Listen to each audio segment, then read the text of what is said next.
오늘 함께 하신 말씀은 이제 마태복음 6장 19절부터 7장까지. 오늘 이제 마태복음 강의 6번째 시간이고 산상수훈을 오늘 3번째 시간으로 마치도록 하겠습니다. 지난 시간에 이제 마태복음 6장을 다뤄드렸고요.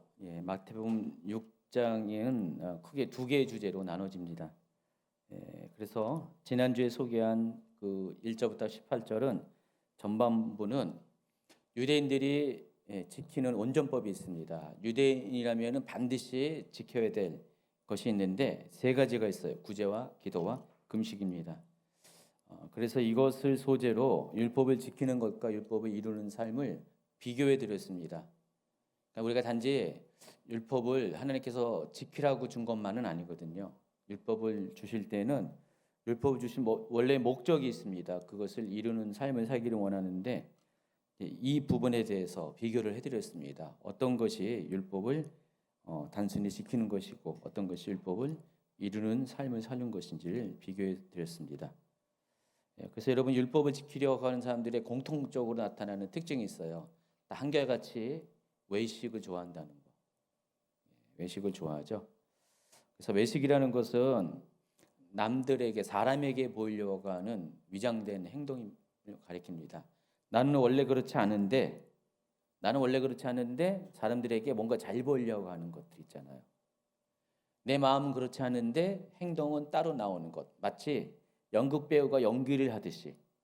외식이라는 게 원래 그 단어가 외식이라는 어원 자체가 연극 배우가 연극을 하다라는 것에서 온 거거든요. 그래서 연극 배우가 연극을 하는 것처럼 내 인생이 아니잖아요. 남의 인생을 그렇게 연극하듯이 사는 건데 그와 같은 행동이 외식입니다. 자, 그런데 하나님께서 우리를 더 온전케 하시기 위해서 구제하고 기도하고 금식하라는 3가지의 방편을 주셨는데 이것은 결국은 나를 이렇게 하나님께 더 가까이 가게 하고 온전한 사람이 되게 하는 건데 그 목적은 다 이루지 못하고 그냥 단지 그냥 구제하라고 했으니까 구제하고 기도하라 했으니까 금식하라 했으니까 그냥 율법만 명령처럼 지키는 그런 분들이 있다라는 것입니다. 하나님 앞에서 은밀히 보시는 하나님 앞에 은밀한 행동을 해야 한다는 것입니다. 그래서 오로지 기도도 다 하나님만 들으시고 구제도 하나님만 보시고 금식도 하나님만 아시는 그런 것. 오히려 사람은 구제하는 것, 기도하는 것, 금식하는 것 모르게 하라는 것입니다. 그래서 여러분 나 구제했습니다. 난 기도 많이 했습니다. 난 금식 많이 했습니다라고 이야기하는 것들 중에 자기도 모르게 자기를 드러내고자 하는 자랑이 있습니다.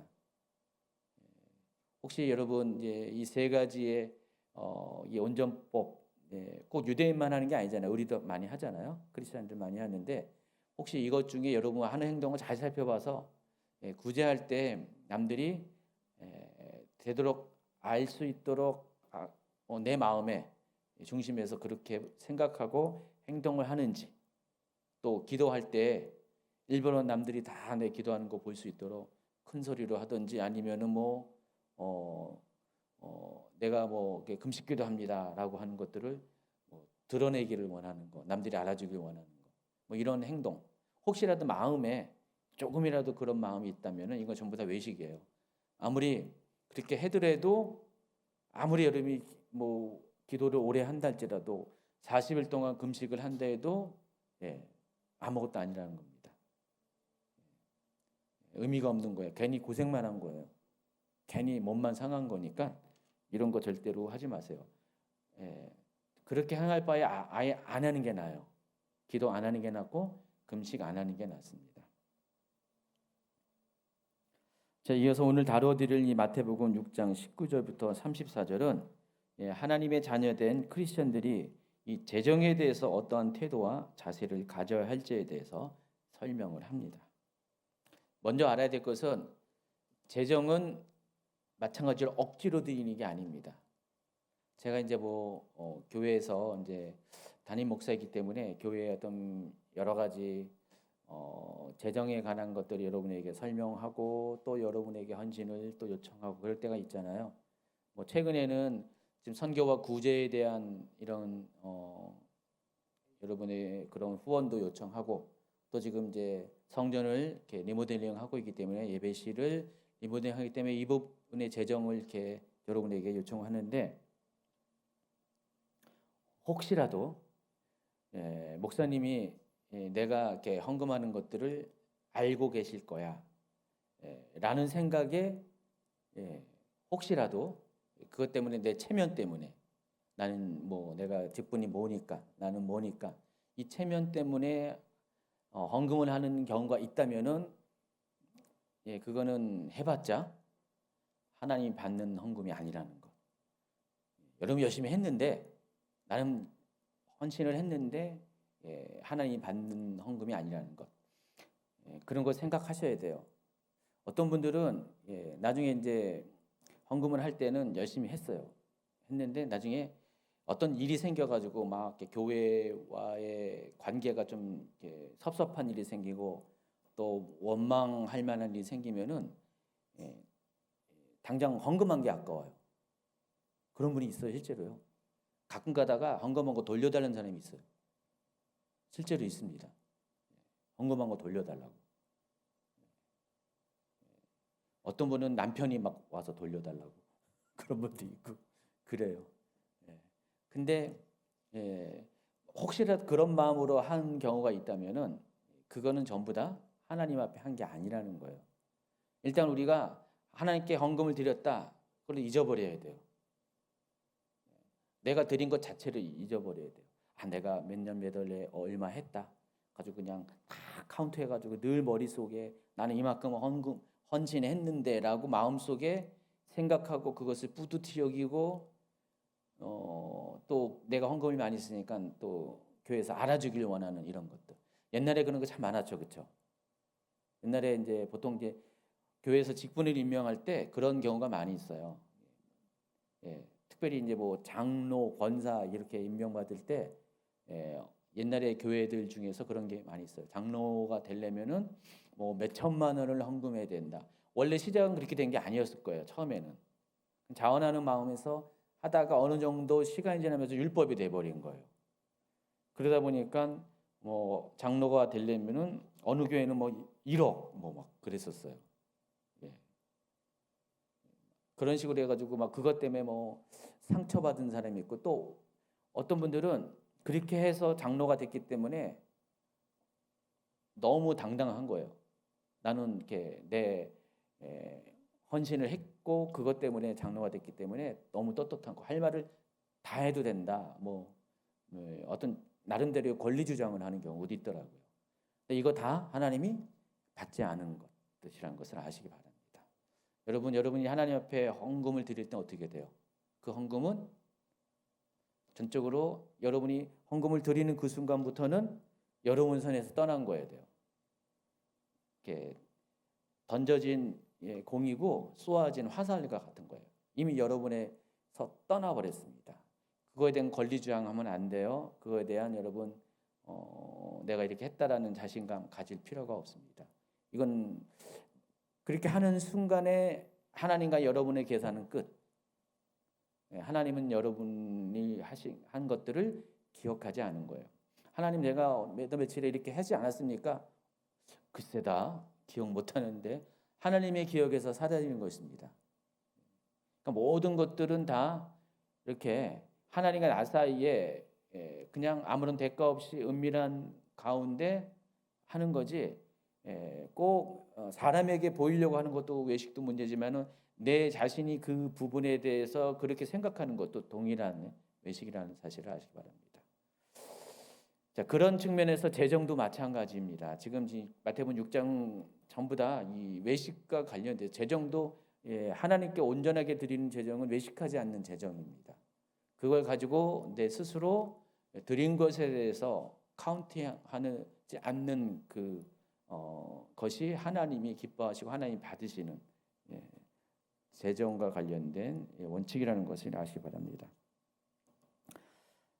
자, 재정은 하나님을 만나는 통로입니다. 또 재정을 통해서 하나님을 가까이 만날 수 있고 또 하나님과 멀어질 수 있는 삶을 살 수가 있습니다. 멀어진다는 것은 재정 때문에 시험 들어가지고 교회를 떠나고 신앙을 떠나는 경우도 있을 수가 있습니다. 그러니까 재정은 양날의 칼과 같아요. 재정을 통해서 하나님을 더 깊이 만날 수 있고 하나님의 은혜를 경험할 수 있지만은 재정 때문에 시험 들 가능성이 있다는 사실을 아시기 바랍니다. 그래서 우리가 이 하나님과의 친밀한 관계로 나아가기 위해서는 이 성경적인 바른 재정관을 갖는 것이 크리스천에게 너무나 중요합니다. 그래서 이 재정 세미나도 많이 하잖아요, 그렇죠? 교회에서. 근데 이것도 문제더라고요. 처음에는 그런 의도가 아니었는데 시간이 가면 이것도 율법이 돼버려요. 그래서 참 뭐든지 적절한 것이 필요한 것 같아요. 항상 신선한 것이 필요한 것 같아요. 그 재정 세미나도 너무 이렇게 자주 하고 사람들이 어떻게 계속 재정 세미나를 어느 교회에서 이렇게 어느 강사 유명 강사 하잖아요. 그러면은 마치 그 재정 세미나를 딱 들으면은 내가 그때부터 재정의 돌파가 일어난다 착각하는 분이 있어요. 어려운 분이 막 재정 세미나 예전에 한 70년, 80년, 90년대 막 이럴 때 목회자를 대상으로 목회자 세미나가 너무 많았어요. 웬만하면 다 목회자 세미나가 여기저기서 했습니다. 유명한 목사님들 특히 목회의 부흥을 경험했던 성공을 한 현재 그런 분들이 목회자 세미나를 정말 너도 나도 없이 앞당겨서 했습니다. 어느 분들이 주로 갈까요? 그 세미나에 참석하는 분. 개척교회 목사님을 비롯해서 뭔가 이렇게 교회 목회가 돌파가 안 된 분들이 많이 갑니다. 근데 그분들은 뭐 때문에 갑니까? 거기 가면은 교회 부흥의 몸 비결을 얻을 수 있을까? 그런 기대를 가지고 갑니다.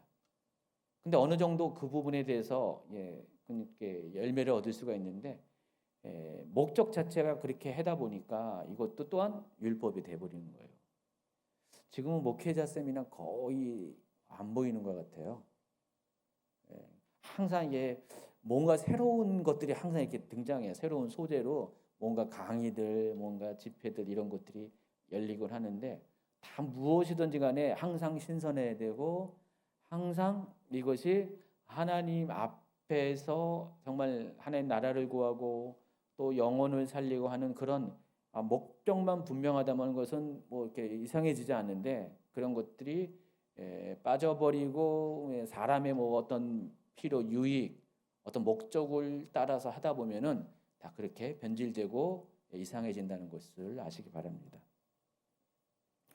그래서 재정과 관련해서 하나님 앞에 올바른 삶을 살고자 하는 사람은 보물을 하늘에 쌓는 삶과 또 염려하지 않고 믿음의 생각을 하는 삶을 살아야 됩니다. 그래서 오늘 6장 19절부터 34절이 이 주제를 다루고 있습니다. 그래서 하나님께 요구하시는 재정에 대한 올바른 가치관과 태도를 여러분이 갖게 되면은 여러분 다 누구나 다 재정에 있어서 궁핍하지 않고 하나님이 주시는 풍족한 삶을 누릴 수가 있습니다. 자, 오늘 재정 세미나 하는 거예요. 그러니까 그렇죠? 잠깐 재정 세미나를 하는 것입니다. 그래서 그 구체적인 신뢰를 소개하는데 19, 20절을 읽어주세요. 너희를 위하여 보물을 땅에 쌓아두지만 거기는 좀과 등록에 행하며 도둑이 구멍을 뚫고 도둑질하는 오직 너희를 위하여 보물을 하늘에 쌓아두 거기는 좀이나 등록이 해하지 못하며 도둑이 구멍을 뚫지도 못하고 도둑질도 못하는 여기는 이제 땅과 하늘이라는 두 곳의 장소를 소개합니다. 자, 그런데 이 두 장소 중에서 어느 곳에 내 보물을 쌓아두느냐에 따라서 어느 한쪽에는 손실이 있고 다른 한쪽은 보물을 보존할 수 있다고 이야기합니다. 그래서 여러분 여기서 일단 알아야 될 것은 여기서 보물은 가장 내가 가치 있게 여기는 것인데 이 마태복음 6장 후반부의 그 단락의 맥락에 의하면은 이 보물은 결국은 재물, 재정을 가리킨다는 것을 알 수가 있습니다. 그러니까 내가 소중하게 여기는 이 재물을 어느 곳에 투자하냐에 따라서 어느 곳에 쌓아두냐에 따라서 어떤 쪽에 쌓아두면은 손실을 입을 수가 있고 어느 쪽에 쌓아두면은 또 그것을 보존할 수가 있다는 것입니다. 먼저 보물을 땅에 쌓아두고 사는 삶의 경우를 보면은 여러분 이 땅에 쌓아야 된다는 것은 땅은 영원하지 않고 땅은 늘 언제나 가치의 손실이 있고 그런 장소입니다. 여기 보시면은 좀과 동록 그리고 도둑이 나오잖아요. 좀과 동록은 좀이 쓸고 동록이 좀은 의복에 생기는 의복의 가치를 떨어뜨리는 거잖아요. 좀벌레 말한 겁니다. 여러분 이게 여러분 요즘은 이런 게 별로 없는데 옛날에는 이 좀벌레가 좀 많이 있었어요. 그리고 옛날에는 이 의복이 재산 목록 중에 하나였습니다. 여러분 옷들 많이 입잖아요, 그렇죠? 옷장에다 옷을 쌓아두고 살잖아요. 근데 불과 한 세대 전만 해도 옷장에 옷을 쌓아두고 사는 집 별로 없었습니다, 그렇죠? 웬만한 서민들은 그냥 집에 딱 들어가면 벽에다가 목 같은 거 딱 해두고 막대기 해가지고 받고 거기에 딱 걸어놓고 거기 외투 한 벌 전부였잖아요, 그렇죠? 뭐 무슨 겨울 외투 딱 한 벌, 거기도 대부분 단벌 신사였잖아요. 저도 어릴 때 그랬던 것 같아요, 그냥 그렇죠? 요즘은 그냥 대부분 몇 벌씩은 기본이고 10벌, 20벌 마냥 옷장이 넘치고 그냥 그래서 옷장이 안 돼가지고 옷방을 만들고 막 이렇게 옷들이 많은데 이때 당시에는 옷이 너무나 귀해서 특별히 겉옷 같은 경우는요 재산 가치가 있습니다. 근데 거기에 좀이 딱 들어보세요. 좀벌레가 그 구멍이 뻥 뚫리면은 재산 가치가 하락이 됩니다. 또 우리 그때 당시에는 전부 다 종이 지폐가 아니었고 전부 다 동전이었잖아요. 주화였습니다.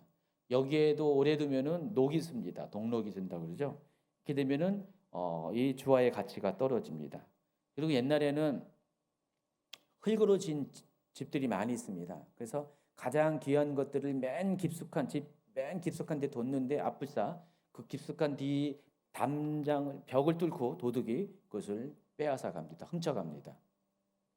자, 이런 식으로 이 땅에서는 아무리 내가 가치 있는 걸 보존하고 귀히 여긴다고 해도 언젠가는 어느 순간에는 이렇게 가치가 상실되고 빼앗길 수밖에 없다는 것입니다. 자, 이게 땅에 보물을 쌓아두는 사람의 삶의 특징입니다. 근데 이 땅에 보물을 쌓아둔다는 것은 바로 이 땅에 속한 육신에 속한 것에 가치를 두고 그것을 위해서 육신을 위해서 재정을 사용하면서 살아가는 삶을 말합니다. 뭐 최고의 맛있는 것을 먹고 싶어하고 최고의 좋은 것을 누리고 싶어하는 이런 것들 거기에 아낌없이 돈을 투자하는 사람들이 있잖아요. 여러분 어떤 분들 정말 다른 거는 아끼는데 먹는 거는 안 아끼는 분이 있더라고요. 그렇죠? 손 들어보세요. 나는 왜 먹는 거를 안 아끼는 먹는 거에는 아주 아낌없이 투자하는 분이 있습니다. 그렇다고 해서 육신에 속한 사람이라는 게 아니라 전도사님은 제가 보기에 혼자 계시기 때문에 먹어야 살기 때문에 신경 쓰는 것 같습니다. 가족들이 있으면 챙겨주는 사람이 있는데 혼자 사시는 분들은 이제 또 먹는 거 신경을 써야죠. 그렇죠? 충분히 이해해요.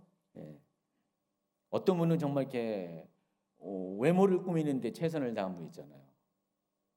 자, 그런데 그 모든 것들이 오로지 거기만 신경을 쓰고 있다. 이것은 땅에다가 보물을 쌓아두고 살아가는 사람이라는 것입니다. 이것은 항상 빼앗기고 손실되고 영원하지 않는다는 사실을 아시기 바랍니다. 반대로 보물을 하늘에 쌓아두고 사는 사람이 있습니다. 자, 이 사람은 하나님이 기뻐하는 곳에 재물을 사용하는 삶을 살아가는 사람을 말합니다. 어떻게 하면은 내가 돈이 생겼어요. 갑자기 보너스가 생겼습니다. 이 돈을 뭐 할까? 나의 필요를 위해서 뭘 써야지, 뭘 사야지, 뭐 이렇게 생각하는 분이 있어요. 딱 첫 번째 돈이 보너스가 왔을 때 첫 번째 떠오르는 게 그게 있는 분이 있습니다. 근데 어떤 분은 내가 아니라 내 사랑하는 사람을 위해서, 자녀들을 위해서 뭐 써야지. 나를 위해서 것보다 좀 낫겠죠. 근데 이거보다 더 나은 사람은 돈이 생겼을 때 이걸 가지고 하나님 나라를 위해서 어떻게 사용하면 좋을까? 그걸 생각하는 사람이 있을 거예요. 다 달라요. 그런데 글쎄 여러분에게 후자를 요구하는 게 여러분에게 부담이 될지 모르지만은 저 같은 경우는 돈이 생기면은 걱정이 돼요. 염려가 들어옵니다. 오늘 이제 내일 일을 염려하지 말 것을 이제 결론 부분에 이야기하고요. 그러면서 오직 그 오늘 일은 염려하라고 이렇게 가르치는 장면이 뒤에 결론 부분에 나옵니다. 근데 저는 이제 돈이 들어오면은 그때부터 약간 염려가 생겨요. 이것을 사용하는 것 때문에 다른 게 아니라 이것을 지키는 것이 아니라 어떻게 사용하는 거에 따라서 돈이 있으면은 엄청나게 부담스러운 거예요. 물론 뭐 통장에 어느 정도는 있죠. 근데 그런 내 한 달에 필요한 생활비보다 더 많은 돈 그런 것들이 들어올 때 이것을 어떻게 괜히 부담스러워해. 갖고 있으면 안 될 것 같아. 근데 거의 대부분 그럴 때는 어떻게 쓰게 되냐?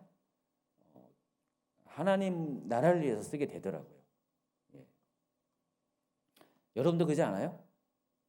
안 그래요? 저만 그래요? 대부분 아마 그럴 거예요. 믿음의 분들은 어떤 돈이 생기면은 이 돈을 어떻게 사용할까 했을 때 결국은 그 사용처가 주의 일을 위해서 사용된다. 누구를 구제하고 섬기고 뭐 교회를 위해서 사용하고 뭐 어떤 하나님 기뻐하는 일에 사용하는 쪽에 결국은 이렇게 결정이 되어진다. 자, 이분은 하늘에 보물을 쌓아두고 살아가는 사람입니다. 이런 분들은 내가 지금 돈을 이제 소비했습니다. 이렇게 사용했습니다.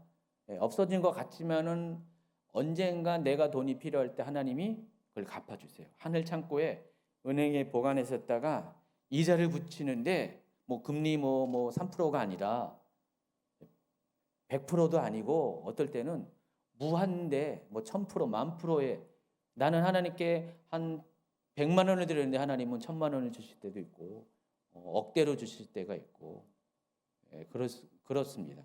그래서 내가 주의 일을 위해서 돈이 생겼을 때 이 돈을 주의 일을 위해서 사용하기로 결정하고 이렇게 사용하는 분들은 때가 돼서 정말 이렇게 나를 위해서 돈이 필요할 때 하나님이 채워주시는 것들을 많이 경험합니다. 한 번도 이런 일을 경험하지 않았다. 이런 일을 한 번도 하지 않았던 경우와 아직은 하나님께서 그 때가 안 됐기 때문에 갚으실 때가 아니기 때문에 하나님의 카이로스 시간이 아니기 때문에 그런 경우는 있어도 하나님은 반드시 여러분이 드린 성들에 대해서 기억하신다는 것. 아무래도 제가 이제 뭐 제 삶의 재정도 통해서 경험도 하지만 성도들의 그 하나님과의 재정을 드리는 것들의 그런 간증들, 고백들이 좀 많이 듣게 되잖아요. 듣게 되는데 정말 성경 말씀이 맞더라고요. 성경 말씀이 정말 맞아요. 그래서 하나님께 이 드린 것은 결코 없어지지 않는다는 거. 땅에 나를 위해서 육신을 위해서 쓴 것은 없어지지만은 빼앗기지만은 하나님께 드린 것은 결코 없어지지 않고 정말 하나님이 갚아주신다는 것. 그냥 본전만 갚아주시지 않고 더 많은 것으로 갚아주신다는 것들을 많이 경험합니다. 그래서 결과적으로 하나님을 위해 사용한 재정은 영원히 잃어버리지 않고 보존된다는 것. 자, 21절과 19절과 20절이 그 얘기를 하는 것입니다. 근데 상당히 중요합니다. 이게 오늘 이제 재정에 관한 티칭은 이거부터 시작을 합니다. 어디에다가 우리의 보물을 쌓아두느냐. 그것에 따라서 우리의 재물의 보존 또 가치가 결정이 된다는 것. 또 21절에는요. 또 중요한 얘기를 하고 있습니다. 사람이 재정을 사용하는 내용을 보면은 그 사람의 마음이 어느 곳에 있는지를 알 수가 있습니다. 읽어주세요. 내 마음도 있느니라. 여러분, 여러분이 이렇게 사용하는 한 달 재정을 한번 목록을 쫙 적어보세요. 가계부를 적어보라는 겁니다. 가계부를 딱 적어보면은 퍼센트가 나올 거 아니에요. 어디에 얼마큼 썼고 어떻게 썼어. 근데 그것을 보면은 여러분의 마음이 어디에 가 있는지가 결정이 돼요. 먹는 것에 많이 쓴다. 누구처럼 먹는 것에 돈을 많이 쓴다. 아니 노견 사님 얘기하는 게 절대 아니고요. 여기는 이제 생존을 위해서 살기 위해서 그런 거고 정말 이렇게 무엇을 탐하는 것 때문에 그렇게 돈을 어떤 사람은 이제 먹는 거, 어떤 사람은 옷 쓰는 거, 어떤 거는 무슨 유흥을 위해서, 또 교회 안 다니는 분들은 술 먹고 막 이런 데 막 쓰잖아요. 이런 것들을 딱 한 달 또 3분기 한 분기에 해가지고 딱 계산하면은 내 마음이 어디를 향하고 있다는 것들이 드러나게 된다는 것입니다. 그 재물은요, 여러분의 마음을 절대로 속이지 않습니다. 아니, 객관적인 데이터예요. 그래서 이게 한번 숙제를 해볼까요? 저한테 낼 필요는 없고 여러분 자신에게 한번 숙제를 해보세요.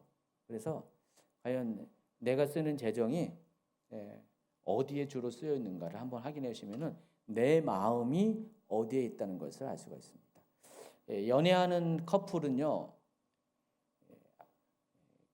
너무 이렇게 한 남자가 한 여자를 너무 좋아하면은 온통 여자 선물하는 데 돈을 다 쓰더라고요. 빚을 내서라도 잘 보이기 위해서도 그런 게지만 너무 해주고 싶어. 선물을 해주고 싶어. 그래서 선물하는 데 돈을 다 써. 한 달 월급을 막 선물비로 다 쓰는 경우도 있어요. 온통 마음이 어떻게 해요? 그 여인에게 가 있는 거예요. 실제로 내 마음이 어디에 쏟고 있는, 어디를 향하고 있으면 재정도 따라가게 돼 있습니다. 성도들이 이제 헌금을 하는 거 보면은 딱 알아요. 그게 눈에 띄어요. 이게 객관적인 데이터예요. 이게. 여러분, 이제 제가 목사님이 제가 이 얘기했다고 목사님이 헌금을 다 이렇게 따지고 누가 얼마 이거 그런 생각은 하지 마시고요. 가령 그렇다는 거예요. 하나님은 그거 다 보고 계시거든요. 여러분이 헌금하는 것들을 다 보고 계십니다. 근데 제가 이제 왜 이런 얘기냐면은 어떤 분들은 정말 힘써서 그렇게 하나님께 헌금을 드려요. 근데 어떤 분들은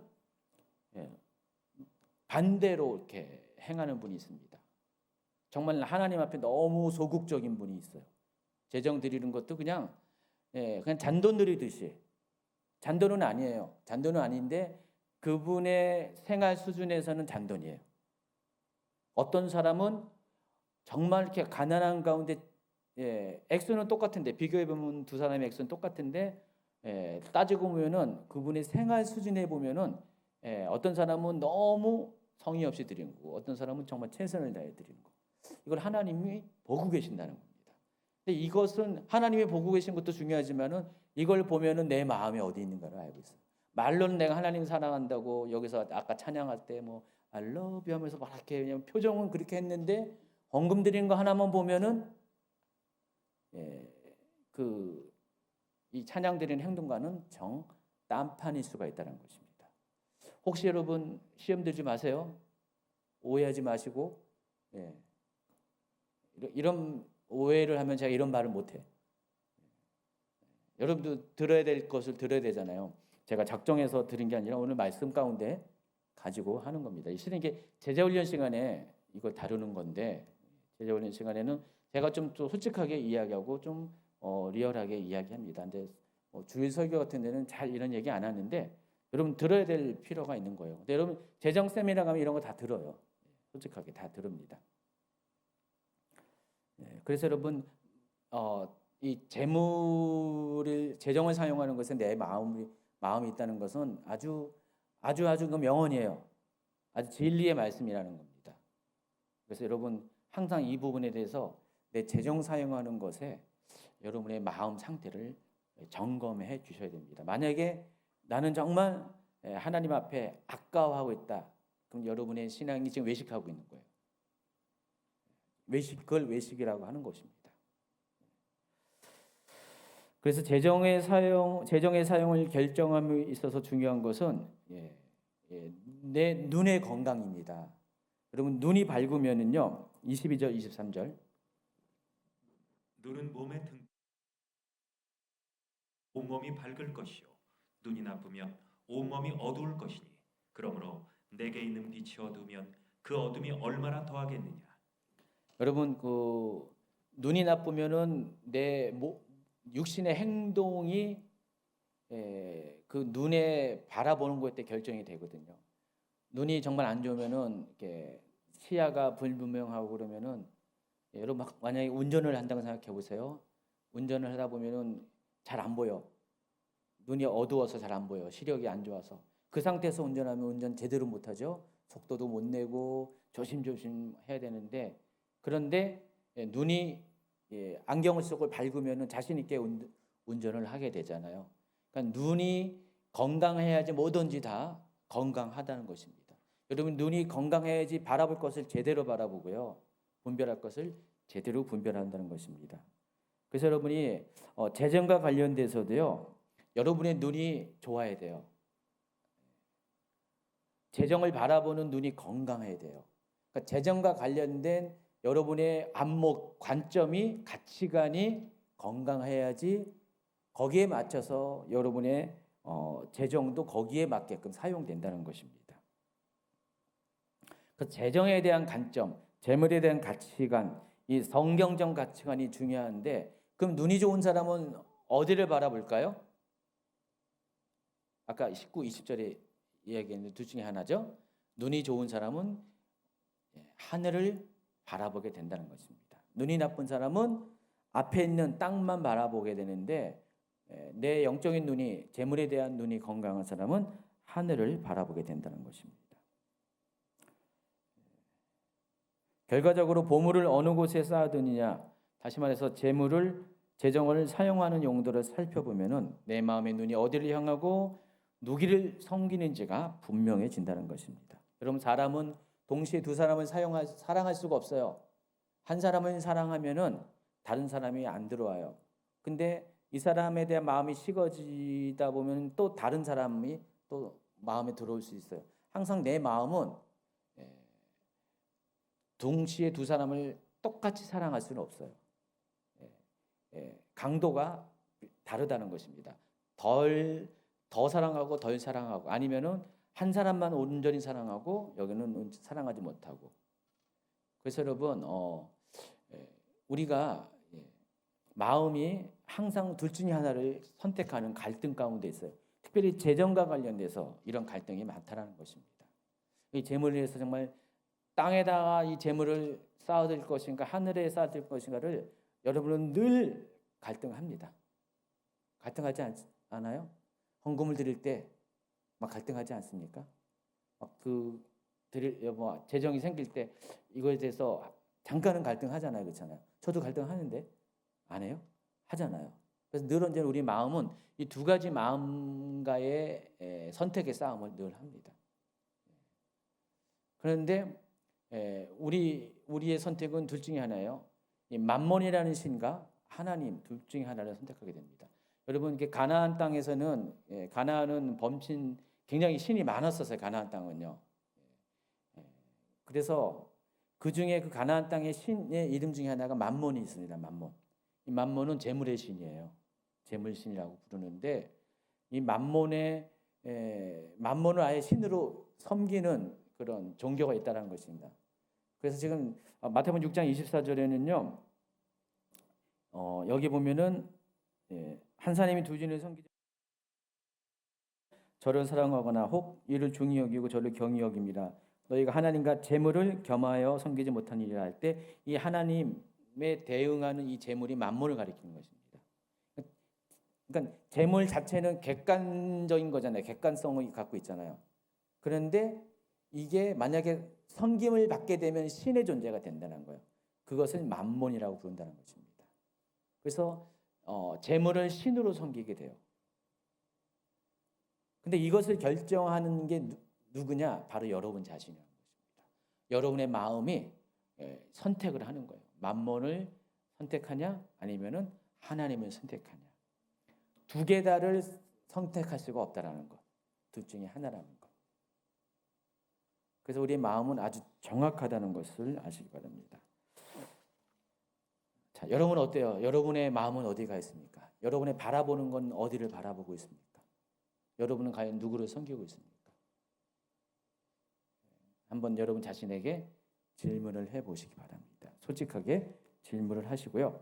자, 25절 이하도 계속해서 재정과 관련된 가르침을 하고 있습니다. 19절부터 24절과 내용적으로 서로 분리되는 게 아니라 연계되는 단락입니다. 그래서 25절 이하는 재정과 관련돼서 내 마음의 상태가 어떠한지를 확인해 줍니다. 앞에 것들이 어떤 원리적인 것들을 다뤘다면은 이 25절에는 실제 삶 가운데 상황 가운데서 내 마음이 과연 땅을 향하고 있는가 하늘을 향하고 있는가, 내가 땅에다가 보물을 쌓고 있는가 하늘에다 보물을 쌓고 있는 것을 확인할 수 있는 것을 여러분에게 보여줍니다. 그러니까 실제적인 상황을 통해서 여러분의 마음의 상태를 확인시켜주는 단락이라는 것입니다. 그래서 재물과 관련돼서 시험을 받을 때, 재물과 관련돼서 다시 말해서 갈등을 하게 될 때 반응하는 태도는 두 가지입니다. 두 가지인데, 첫 번째, 이 보물을 땅에 두고 쌓아두고 사는 사람, 다시 말해서 그 마음이 재물을 섬기고 재물의 노예가 되어서 사는 사람은 현실의 상황이 닥치게 되면 어떻게 되냐? 그런 사람은 염려로 반응하게 돼 있어요. 보물을 땅에 쌓아두는 사람은 염려합니다.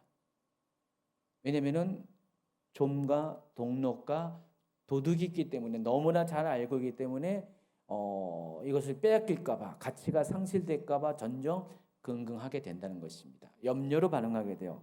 반대로 보물을 땅이 아닌 하늘에 쌓아두는 사람, 그 마음에 하나님은 주인으로 섬기는 사람, 이런 사람은 염려할 것이 없어요. 하늘 것은 빼앗기지가 않기 때문에, 하늘에는 종과 동록과 도둑이 없기 때문에 걱정거리가 없습니다. 그래서 이런 사람은 현실의 상황이 어떠하든 간에 그럼에도 불구하고 믿음의 생각을 합니다.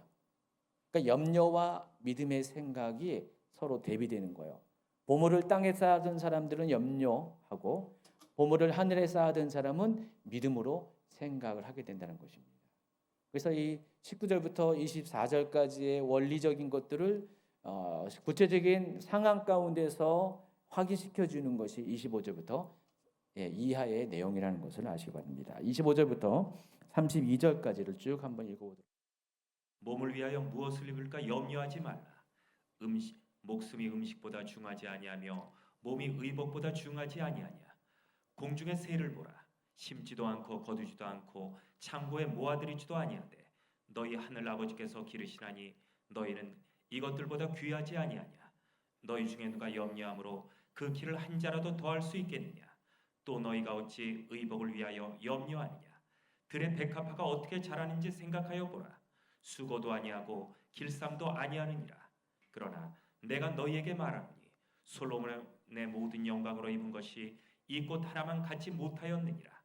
오늘 있다가 내일 아궁이에 던져지는 들풀도 하나님이 이렇게 입으시거든. 하물며 너희일까 보냐. 믿음이 작은 자들아. 그러므로 염려하여 이르기를 무엇을 먹을까 무엇을 마실까 무엇을 입을까 하지 말라. 이는 다 이방인들이 구하는 것이라. 너희 하늘 아버지께서 이 모든 것들이 너희에게 있어야 할 줄을 아시느니라. 자, 먼저 염려하는 마음에 대해서 소개합니다. 염려는 이 보물을 땅에 쌓아두고 사는 사람의 생활 방식, 라이프 스타일 중에 하나입니다. 본래 염려가 어원적으로 마음이 둘로 나눠진 상태를 가리킵니다. 그래서 이 염려라는 단어가 헬라어로 메림나오라는 단어인데, 이 단어는 나누다라는 단어, 또 마음이라는 단어가 합쳐진 거예요. 그래서 염려라는 것은 뭐예요? 어원으로 보면은 내 마음이 나누어져 있음을 의미합니다. 그런데 염려는 하나님을 아는 사람과 하나님을 모르는 사이에 그 차이가 아주 극명하게 나타나게 됐어요. 하나님을 아는 사람, 하나님을 아버지로 여긴 사람들은 염려의 지수가 낮아질 것이고, 하나님을 모르거나 하나님을 불신하는 사람들은 염려하는 것들이 더 커질 수밖에 없다는 것입니다. 여러분, 기독교인들이, 믿음의 사람들이 더 여러분 건강하게 오래 사는 거 아세요? 몰라요? 일반적으로 일반 사람보다 종교인이 더 건강하게 오래 살고요. 또 이 크리스천들도 건강하게 오래 삽니다. 여러분, 크리스천들이 정말 이렇게 건강하게 오래 사는 분들이 상대적으로 더 많아요. 저만 해도요, 이제 제가 올해 나이가 먹었더라고요. 어느 정도 58세래요. 58세인데 제가 옛날에 보니까 한 몇십 년 전에 저희 앞세대 보면은 저희 아버지가 63세에 돌아가셨거든요. 근데 돌아가시기 5년 전에 보니까 지금 잘 따져보니까 저보다 한 1, 20년은 더 늙으신 것 같아요. 그때 당시 사람들이 많이 그랬었어요. 뭐 의학도 발전했지만은, 근데 저희 아버지를 보니까 나중에 이제 돌아가시기 전에는 뭐 예수님 믿고 천국에 가셨는데, 돌아가시기 전까지는 좀 예수 믿는 사람을 핍박하는 분이었어요. 그리고 술도 많이 드시고. 근데 저희 아버지 보면 맨날 걱정하셨어요. 염려, 돈 걱정, 염려를 되게 많으신 분이었어요. 그래서 그러다 보니까 일찍 늙으신 것 같아요. 고생을 했다라기보다도 몸고생이 아니라 마음고생을 많이 하셔가지고 그래서 일찍 늙으신 것 같아요. 실제로 믿지 않는 사람들이 수명이 더 짧아요. 상대적으로 짧고요. 그리고 또 빨리 늙어요. 그래서 저희 같은 경우도 외국에 나가잖아요. 외국에 중동권 이런데 크리스찬 별로 없는 터키 자주 나갔잖아요. 터키 가면은요, 저를 몇 살로 볼까요? 20년은 젊게 봐요. 예전에 최 목사님 한 5, 6년 전에 같이 갔을 때 결혼 반지를 안 끼고 갔어요. 결혼 반지를 안 끼고 갔는데 거기 있는 가이드가 최 목사님이 결혼 안 한 줄 알고 거기 막 그런, 나중에 이제 결혼할 때니까 저런 남편이 했더니 막 화를 내. 왜 반지 안 끼고 다니냐고 하면서 화를 내더라고요. 결혼 안 한 사람을 그런 거예요. 최 목사님은 그런 게 아니라 대부분 여러 번 가더라도요. 이성희 지사님 한번 가보셨죠? 몇 살로 봤어요? 차마 내 입으로 말을 못해요. 대부분 이렇게 그냥 약간의 노처녀 정도로 봐요. 되게 그 사람 눈에는 젊어 보여요. 제가 봐더라도 많이 늙었어요.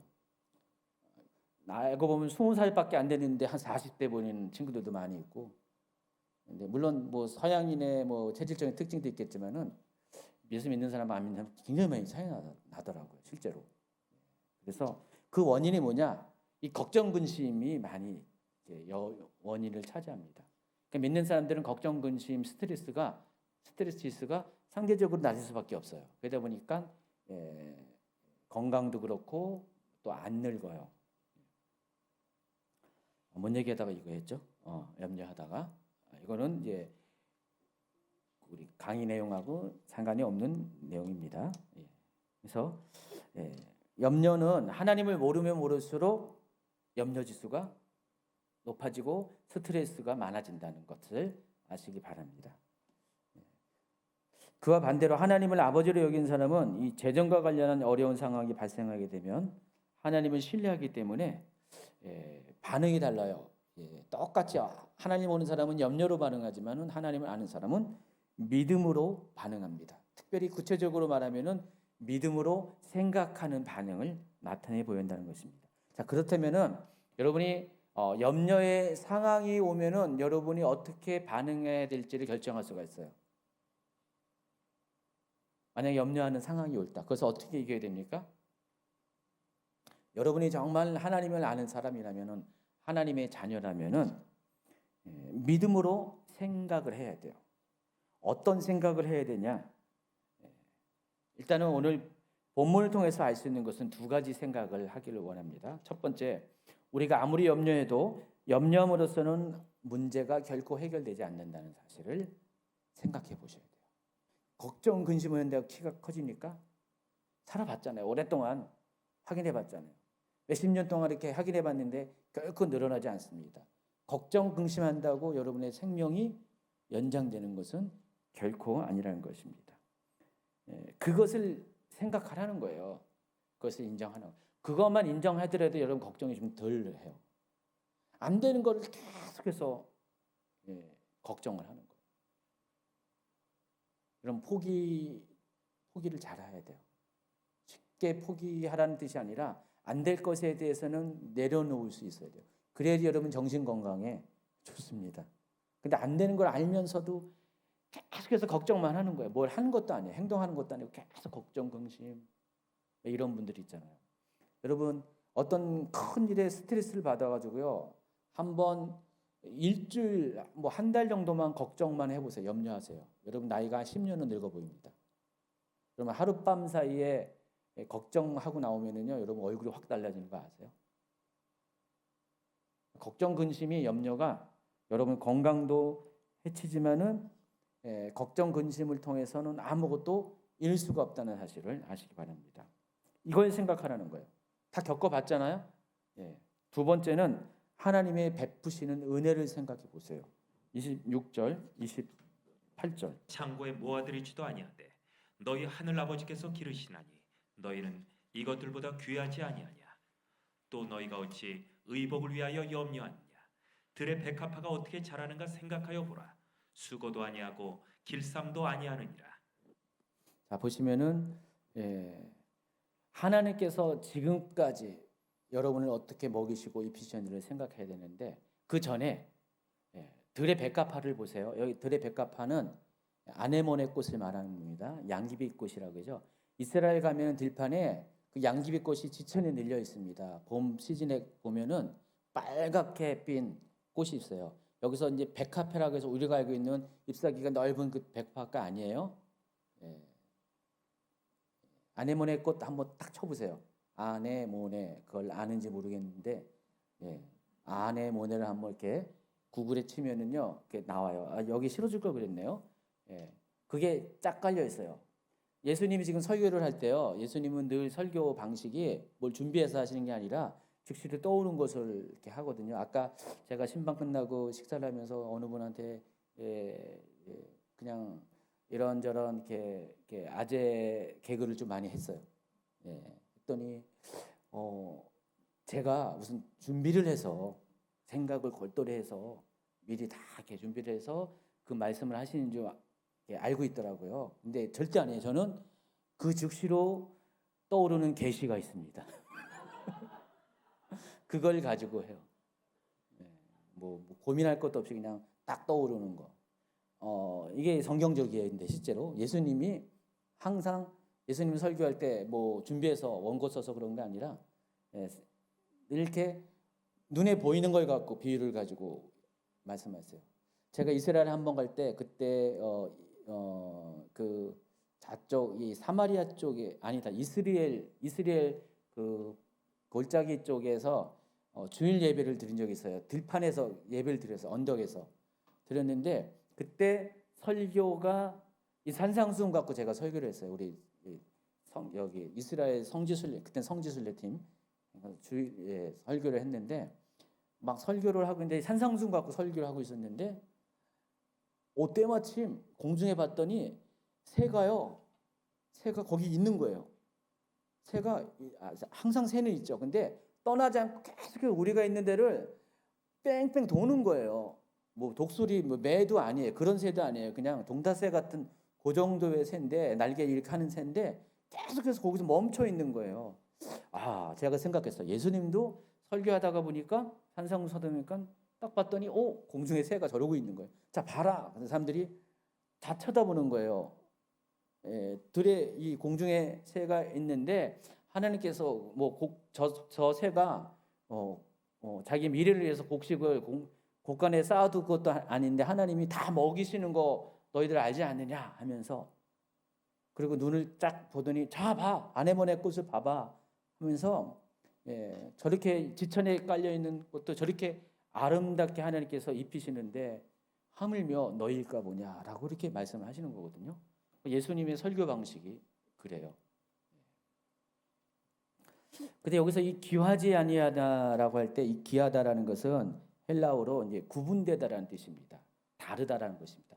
하나님은 들의 백합화 또 공중의 새도 먹이고 입히고 먹이시는데 우리는 더 귀하기 때문에 우리는 더 소중한 존재이기 때문에 더 특별한 존재로 우리를 대우하시고 우리에게 배려하신다는 것입니다.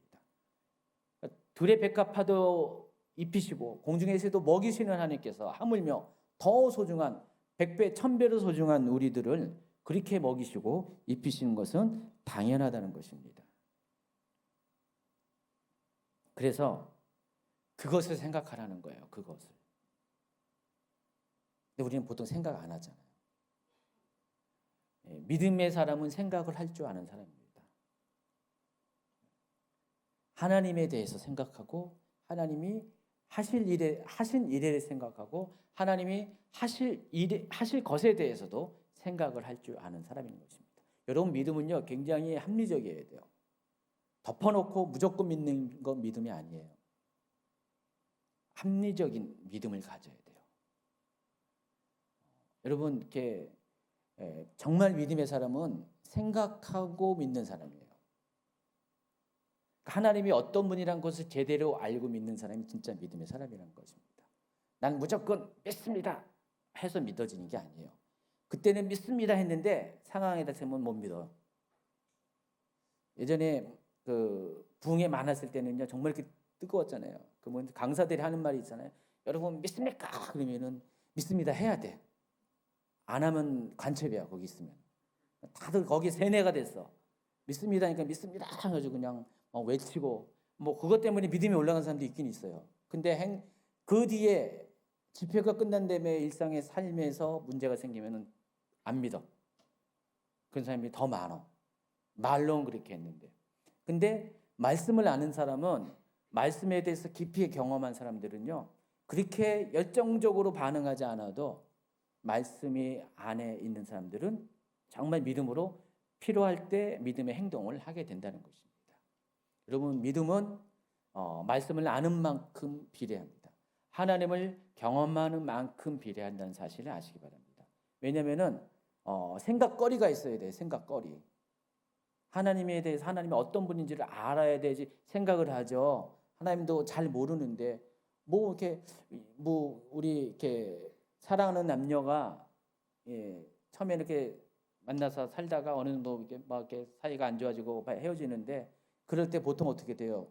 추억이 많은 사람들은 사랑의 기억이 많은 사람들은 그 위기를 이겨낼 수가 있는데 그런 추억이 전혀 없어. 아무리 생각해도 저 남자하고 저 여자하고 기억이 별로 없어. 왜 사는지 이유를 몰라. 그냥 쉽게 헤어질 수가 있어요. 근데 너무 헤어지기에는 너무 아까운 추억. 그 관계들이 있으면은 그 위기를 극복할 수가 있습니다. 우리는 늘 하나님과의 관계도 하나님과의 추억이 있어야 돼요. 하나님이 경험한. 그래서 이걸 체험이라고 하잖아요. 체험. 몸으로 겪은 거예요. 남이 얘기한 거 듣는 수준이 아니라 내 몸으로 겪은 체험들이 있어야 돼요. 이 체험이 많은 사람들은 하나님을 떠나지 않습니다. 아무리 어려운 상황 가운데서도 그걸 붙잡고 이겨낸다는 것입니다. 근데 그게 생각과 연관이 되어 있다는 거예요. 생각거리가 있어야 된다는 거예요. 저는 믿음의 조상이라고 불리는 아브라함은요. 아브라함의 믿음의 근거가 뭔지 아세요? 무조건 믿은 게 아니라 생각하며 믿었다는 것입니다. 어느 날 하나님께서 아브라함에게 약속의 씨로 태어난 이 이삭을 번제물로 드리라고 했을 때 정말 말도 안 되는 명령이잖아요. 여러분 같았으면은 막 삿대질했을 거예요. 하나님한테. 하나님 그럴 수가 있어요. 줄 때는 언제고 이게 뭐예요? 뺏어. 응? 그럴 수가 있어요. 막 아마 삿대질 할 수가 있을 거예요.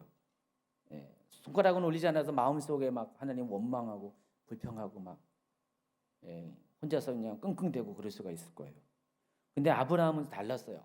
아브라함이 그 상황 가운데 무조건 이삭을 데리고 번제물로 드리려는 것이 아니라 먼저 생각을 했다는 것입니다. 하나님 왜 그랬을까? 그리고 이 이삭을 드리는 것의 의미가 무엇일까? 이런 것들을 다 종합적으로 생각할 줄 아는 사람이었습니다. 그래서 아브라함은 먼저 뭘 생각했냐면은 하나님께서 이 이삭은 언약의 씨로 줄 것이라고 75세 때부터 25년 동안을 계속해서 반복적으로 약속을 갱신하시면서 이것을 거의 세뇌하다시피 어느 시기가 지나서 아브라함이 스스로 포기했잖아요. 나이도 많고 해서 이제는 다 불가능한 데서 하나님 안 됩니다 하면서 여기 99세 때 나타났을 때도 하나님 그렇게 하니까 막 웃어버렸잖아요. 이삭의 이름이 웃음이잖아요. 뜻이. 그래서 아브라함은 그 정도까지 했는데 하나님은 결국은 주셨잖아요. 그럼 이와 같이 행하신 하나님을 아브라함이 사람이라면 기억해야 정상이잖아.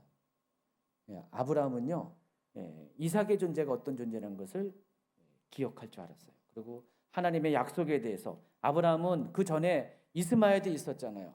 근데도 걔 안 된다. 오직 그 사라의 몸에서 태어난 약속의 씨라야만 된다. 이삭이어야만 된다라고 하셨기 때문에. 근데 그 이삭을 달라고 했을 때, 죽이라고 했을 때 아브라함 어떻게 생각했을까요? 하나님의 약속이 있었고 하나님의 약속이 이루어지기 위해서는 반드시 이삭이 죽으면 안 돼요. 설사 죽음 가운데 내어준다 해도 하나님은 다시 살리실 거야. 왜냐하면 하나님의 약속을 이뤄가야 되기 때문에. 자, 그와 같은 아브라함의 그 태도를 히브리서 기자는 이렇게 증언을 합니다. 아브라함은 시험을 받을 때 믿음으로 이삭을 드렸으니 그는 약속들을 받은 자로되 그 외아들을 드렸느니라. 그에게 이미 말씀하시기를 내 자손이라 칭할 자는 이삭으로 말미암음이라 하셨으니 그가 하나님이 능히 이삭을 죽은 자 가운데서 다시 살리실 줄로 생각한지라. 비유컨대 그를 죽은 자 가운데서 도로 받은 것이니라. 자, 여기서 생각하여 보라라는 단어, 아까 28절이죠. 드레베카파가 어떻게 자라는가 생각하여 보라. 이 단어가 헬라어로 의미가 관찰을 통해서 깊고 정확하게 생각하다라는 뜻입니다. 대충 아니라 아주 합리적으로. 그러니까 아브라함은 합리적인 생각을 한 겁니다. 정말 차원이 높은 믿음은 합리적인 생각을 통해서 믿는 믿음이라는 것입니다. 이 믿음이 없는 게 아니에요. 아브라함은 정말 꼼꼼히 따져본 거예요. 정말 그러한가 아닌가를 따져봤어요. 그랬더니 결론은 뭐예요? 하나님이 이삭을 내어준 달라 할지라도 설사 죽었다 할지라도 하나님은 달리 살리실 것이라는 것을 믿었다는 것입니다. 그것을 생각했고 그리고 그것을 믿는 믿음이 아브라함의 믿음이라는 것입니다. 여러분도 그런 믿음을 가져야 된다는 것입니다. 지금 이 재정과 관련돼서 여러분이 하나님에 대해서 그렇게 믿어야 돼요. 그래서 여러분 이 재정에 대해서 하나님께 기꺼이 드릴 수 있는 사람들은 이런 믿음의 체험이 많습니다. 저만 해도 이런 체험들을 하나님 많이 허락하셨어요. 그래서 항상 이 목회를 하다 보면은 특히 주임직교회는 계속해서 몇 년에 한 번씩 건물을 이렇게 옮겨야 되는 이 상황들이 늘 있었잖아요. 근데 항상 뭐 준비된 상태에서 옮긴 게 아니었어요. 항상 없는 상태에서 옮겼습니다. 근데도 여기까지 지금까지 이렇게 해왔어요. 근데 이렇게 할 수 있는 근거가 뭐냐? 앞전에 계속해서 하나님 그와 같은 것들을 경험해 주셨기 때문에 그래요. 개척할 때부터 시작해서 지금까지 하나님은 많은 하나님의 그 살아계신 것들을 나타내시는 것들을 많이 있었거든요. 이런 것이 없었으면 저희도 못 믿겠죠. 불안했겠죠. 염려했겠죠. 근데 염려가 찾아올 때 곧바로 생각을 하는 거예요. 하나님이 그렇게 하셨지. 그렇게 하셨지. 지금 현실은 준비된 게 없어도 내일 일에 대해서 심각하게 염려하지 않는 이유가 하나님이 이전에도 그렇게 해하셨기 때문에. 한 번도 하나님은 실수한 분이 아니라는 것. 물론 과거에는 하나님이 실수하셨어요. 근데 하나님 실수한 게 아니라 제가 실수한 거였어요. 저도 그럴 때가 있었거든요. 재정과 관련해서 그렇게 그 시험 가운데 그런 선택을 했는데 꽝을 경험한 기억이 몇 번 있었어요. 꽝. 그렇게 기대했는데 하나님이 채워주지 않은 거 있잖아요. 실패를 경험했는데 그건 시행착오였어요. 하나님이 그걸 통해서 저의 어떤 부분이 부족한 것을 가르쳐 주셨고요. 근데 그런 과정을 통과하고 어느 시기가 되니까 그 시행착오가 다 통과되니까 이제 거의 실패가 없게 되더라고요. 그러면서 하나님을 계속해서 경험하는 삶을 살게 됩니다. 그래서 지금까지 오게 된 거예요. 그러니까 제가 그동안 살아온 날이 있잖아요. 하나님이 경험한 시간들이 있잖아요. 특별히 목회자로서 또 교회를 세우면서 지금까지 겪어온 날들이 있기 때문에 그렇기 때문에 어떤 상황을 만날 때 제가 시몬스 침대가 될 수가 있는 거예요. 흔들리지 않는다는 거. 말을 해줘야지 알아듣.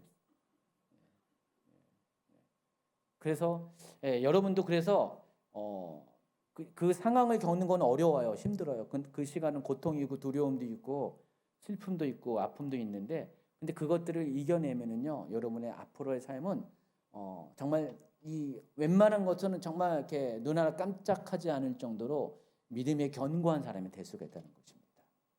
여러분, 이 재정은요, 그런 면에서 우리를 정말 이렇게 하나님과 더 가까운 사람으로 만들고 믿음의 사람으로 만들어 갈 수 있다는 사실을 아시기 바랍니다. 하나님은 아브라함을 이삭을 통해서 시험했는데 우리는 또 재정을 통해서 시험합니다. 그러니까 여러분의 이삭은 재정이에요. 하나님이 여러분에게 이삭을 드리라고 하지 않아요. 여러분 자녀를 드리라고 하는데 하나님이 여러분에게 재정을 드리라고 할 수가 있어요. 그렇잖아요. 하나님, 이거 내 거 전부인데 어떻게 해요? 근데 막 달라 그럴 때 어떻게 해요, 여러분? 심각하게 고민을 하잖아요. 그렇죠? 이거 다 드리고 나면 아무것도 없는데. 근데 여러분, 그때야말로 여러분의 믿음이 시험을 당하는 거고 믿음을 증명하는 것입니다. 바로 그때야말로 하나님께서 내가 재정을 드렸지만은 다시 주시는 하나님이라는 것을 경험을 하셔야 되는 것입니다. 제가 우리 자녀들을 이렇게 양육할 때 딴 것들은 이제 아이들 그 부분에서 좀 생각을 존중하고 아이들한테 많이 뭐 이렇게 푸시하지는 않아요. 근데 이 재정과 관련돼서 헌금과 관련돼서는 아이들에게 좀 푸시하는 편입니다. 재정 교육을 좀 많이 해요. 하는데 근데 처음에는 애들이 막 싫어했었어요. 막 율법처럼 생각한 거예요. 근데 이런 걸 하다 보니까 아이들이 겪어낸 게 있어요. 경험한 게 있어요. 실제로. 그러니까 이제는 제가 이제 어느 정도 안심이 돼요. 제가 더 이상 얘기 안 해도 알아서 지들이 다 알아서 하나님 앞에 재정에 대한 헌신들을 알아서 하더라고요. 그러니까 여러분 이렇게 삶에 이런 것들이 익숙해져야 돼요. 몸에 훈련이 돼야 됩니다. 그렇게 되면은 이 재정과 관련돼서 하나님을 여러분이 경험할 수가 있어요. 우리가 하나님을 경험하는 통로가 다양한데 뭐 집회를 통해서 예배를 통해서 기도를 통해서 여러 가지 다양한 은혜의 수단들이 있는데 재정 또한 은혜의 수단이라는 거, 하나님을 만날 수 있는 통로라는 것을 알 수가 있어요. 재정 때문에 여러분 하나님을 떠날 수도 있지만은 재정 때문에 하나님을 더 깊이 경험할 수 있다는 사실을 아시기 바랍니다. 6장 33절. 그러므로 내일 일을 위하여 염려하지 말라. 33절인데요. 그런즉 너희는 먼저 그의 나라와 그의 의를 구하라. 그리하면 이 모든 것을 너희에게 더하시리라. 하나님의 사람은 두 가지 태도를 취해야 됩니다. 첫째는 하나님 나라와 의를 구해야 돼요. 그리하면 하나님께서 모든 것을 필요를 채워주십니다. 여러분 성경이 이렇게 기록됐다고 그냥 이건 성경 얘기야 라고 생각하지 마시고 한번 겪어보세요. 겪어보시면은 하나님이 정말 그런 분이라는 것을 알게 됩니다. 그러면은 여러분 생 가운데 염려가 사라져요. 정말 그렇습니다. 염려 지수가 사라집니다. 돈이 많다고 해서 염려 안 하는 게 아니라 돈이 많아서 염려해요. 돈이 없어서 또 염려해요. 근데 돈이 없어도 돈이 많아도 먼저 그의 나라와 그의 일을 구하는 사람은 하늘 창고에다 보물을 쌓아둔 사람은 절대로 염려할 일이 없어요. 왜냐하면은 이 땅에 소실될 것에 쌓아두지 않으니까 걱정할 필요가 없습니다. 34절. 그러므로 내일 일을 위하여 염려하지 말라. 내일 일은 내일이 염려할 것이요 한날의 괴로움은 그날로 족하니라. 그래서 하나님 나라와 의를 구하는 사람은 더 이상 염려하지 않는 삶, 또 믿음으로 하나님께 필요한 필요를 구하는 삶을 살게 된다는 것입니다. 근데 한 가지 염려는 있더라고요. 아까 제가 초반부에 얘기했지만은 과거에는 내 무엇을 먹을까, 무엇을 마실까, 무엇을 입을까를 염려했다면은 이제부터는 하나님을 위해서 내가 무엇을 할까를 염려해요. 거룩한 염려죠. 하나님이 나에게 주신 재정 갖고 하나님을 위해서 어떻게 할 것인가, 그것에 대해서 고민하는 거죠. 세상 고민이 아닙니다. 하나님 나라를 위해서 하는 고민입니다. 하나님을 위해서 어떻게 의롭게 살까, 어떻게 거룩하게 살까, 하나님 앞에서 어떻게 기뻐하는 삶을 살까, 이것을 염려하게 된다는 것입니다. 여러분, 재정과 관련돼서 우리는 이와 같이 하나님을 경험할 수 있다는 사실을 꼭 기억하기 바랍니다.